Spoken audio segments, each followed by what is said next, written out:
Halloween's coming up. You might question why an Australian might do Halloween. And I question it myself. This is the first time I'm ever doing it.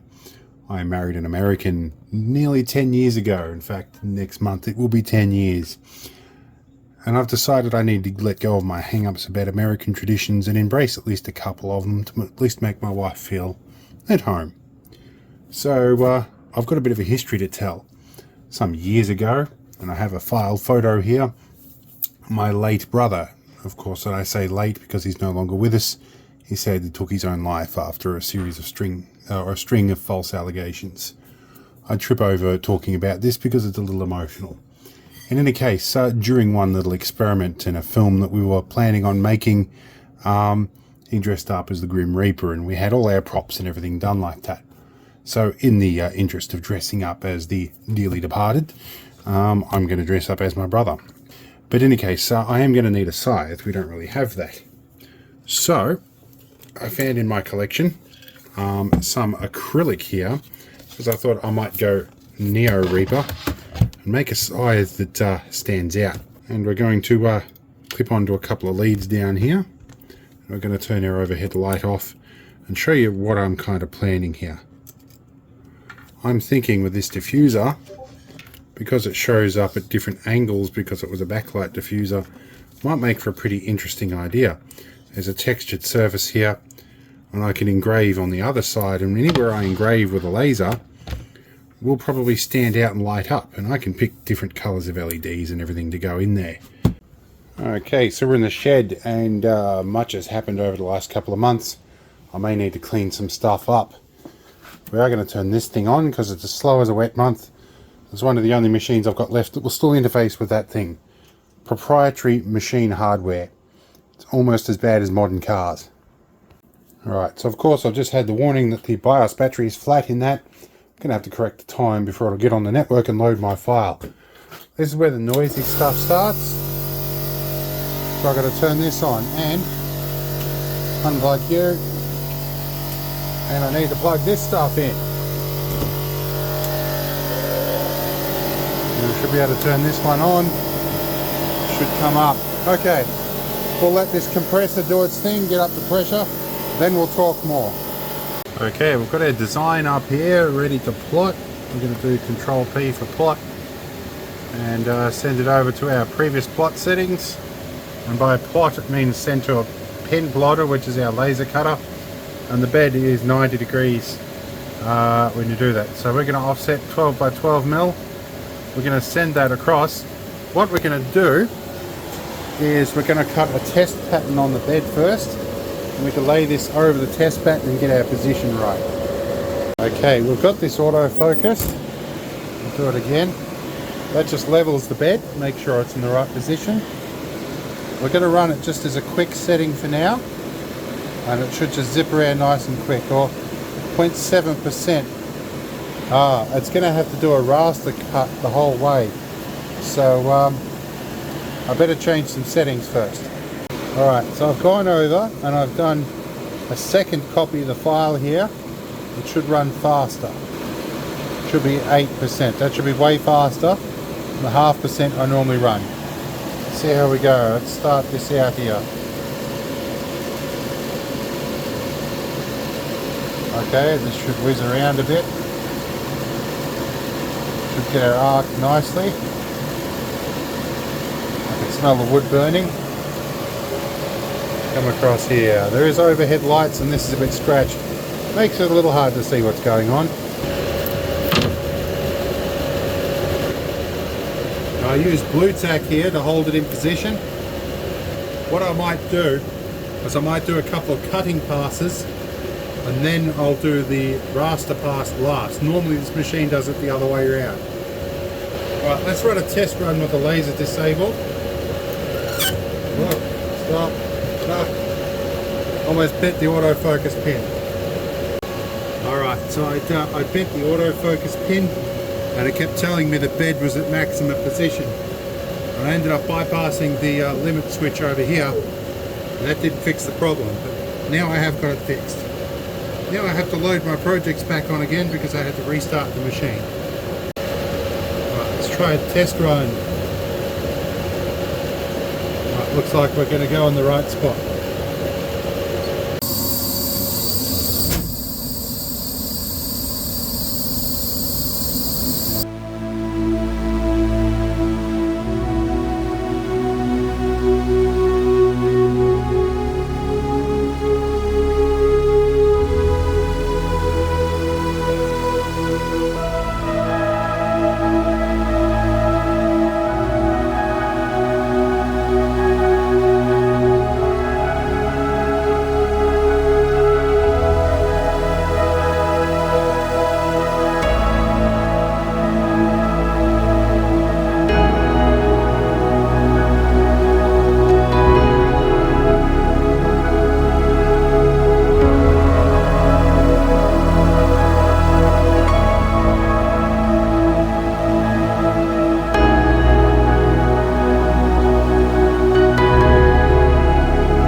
The noise off now. Alright. Now this thing took altogether way more time and effort than I thought it would. And I buggered up the autofocus pin and all the other stuff. Might try a different plan here. Might slot it in the vise. Try it glass cutter style, which this stuff does break like glass. Beautiful. Now, this will be the interesting bit. Can we get this out?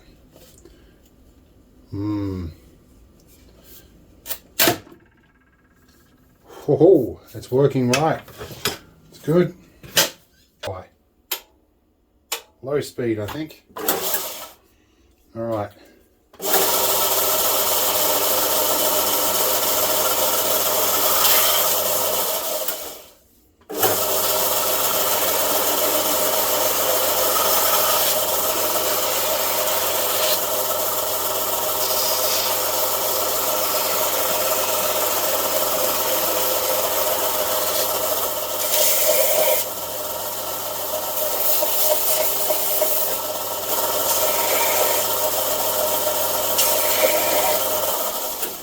Here we go.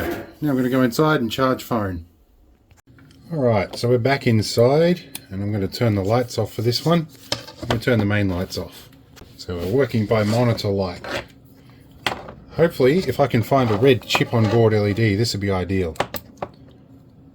So we can have that lit up really nicely there. If we have a look at it from the other side. So see, this just gives a bit of a symbolism of a blade without it actually being sharp. And the texturing from the old backlight diffusing works really well. I'm not sure how to work with different colours, but we'll try it out.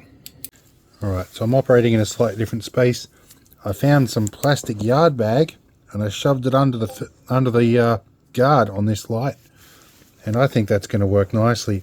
Gives a pinkish red hue, kind of blood-like. I think instead of spending $35 on a red cob LED and waiting till the last second, I think a bit of yard bag will probably do the trick. Okay, so I found some 32mm tube that might work. I reckon I can sit this in here. If I cut a nice little 8mm-ish slot in there.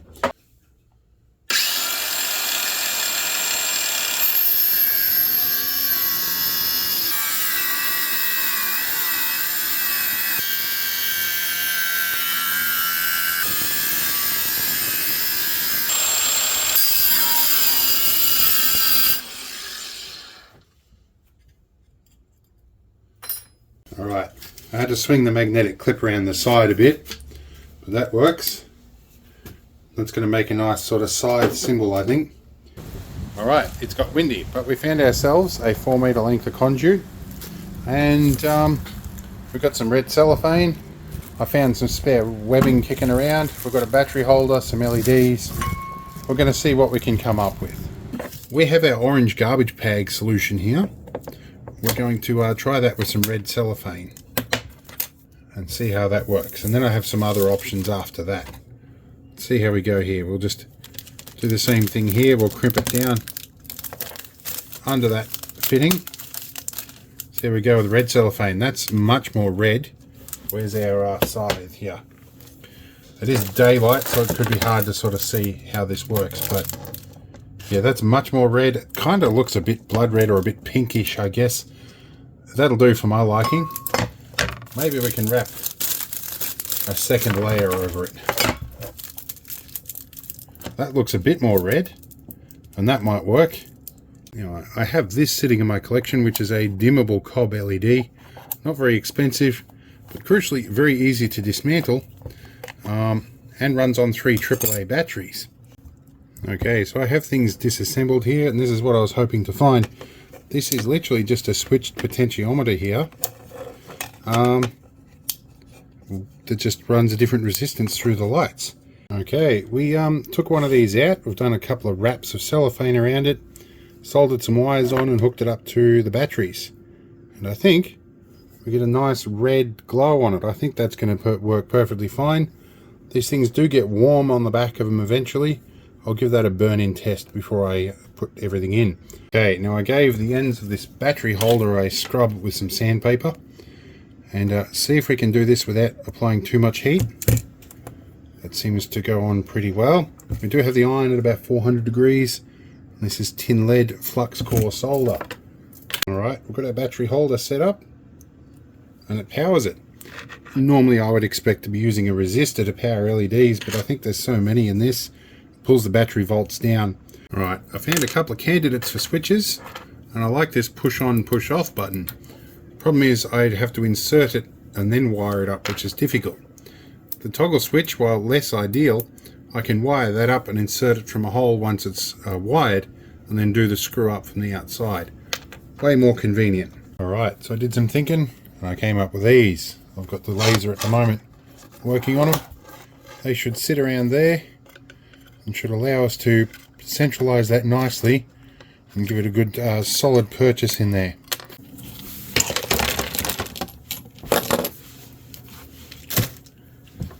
Okay, we've got some stuff.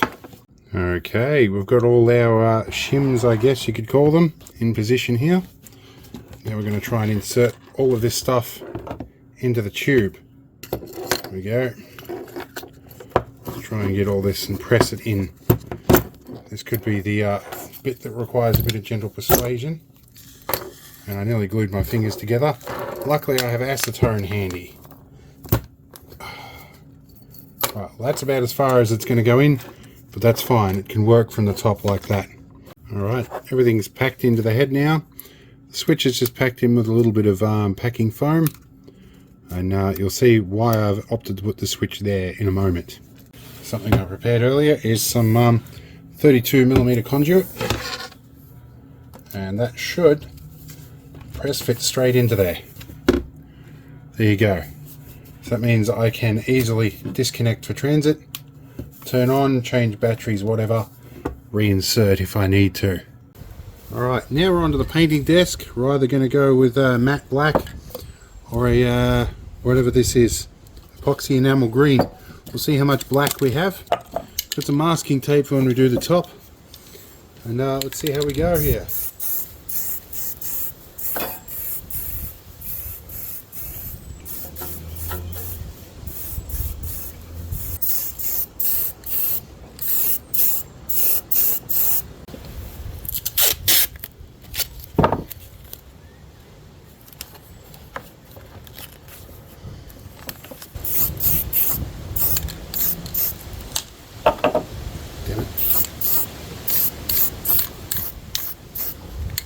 Now, while the paint is still a little tacky, I did want to give it a bit of a distressed look. I'm going to try a bit of this rust guard green stuff. I'll give it just a bit of a spray from a distance.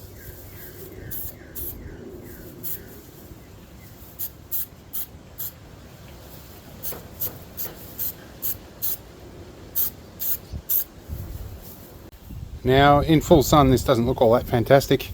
Doesn't matter, it's going to be a dark and dim night, but it does break up the outline just a little bit. Similar to the camouflage paint job on vehicles like that.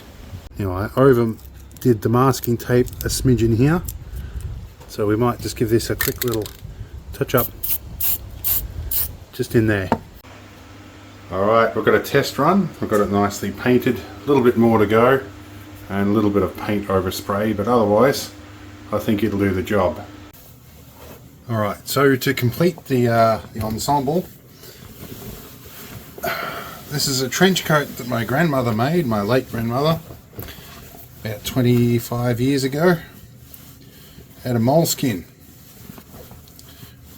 And it's handy stuff, but I'm a bit fatter than I used to be, and the belt that she made for it no longer really fits me. It comes at the longest reach, it comes to about here. So that's where this comes in. I think this will probably look the part as a belt, and we can rope up some toggle or something a bit like that on the end, and hopefully it sort of, I can do a twist and have it hang down and look a bit Grim Reaper-ish. Alright, so I can terminate the end of the rope in a little toggle like this. We're going to do that on camera here. It's a little bit like making a noose almost. You double over like this. You need to make sure you've got a fair bit of slack going on here. And so how many loops did we want? We wanted 1, 2, 3, 4, 5, 6, 7 loops. So we're going to go around like this. 1, 2, 3, that's 4, 5. Need a little bit more slack. I'll start a bit further down. So we're going to start here. We're going to wrap over and wrap around. You'll hear my apprentice in the background here too. So that is 2, 3, 4, 5, 6, and 7. When we've wrapped around, we're going to hook our end through the loop here and simply pull it up.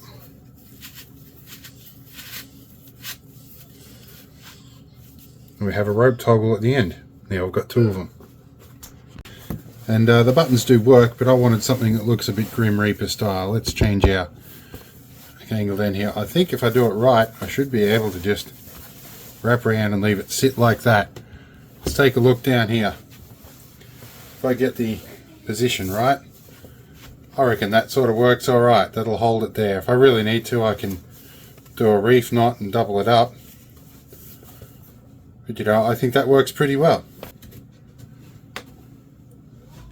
Alright, I think I'm going to be suitably intimidating. Well, I think this gives a suitably creepy vibe. Gonna have to work on the face paint a bit, or a mask or something, but I like the test drive at the moment.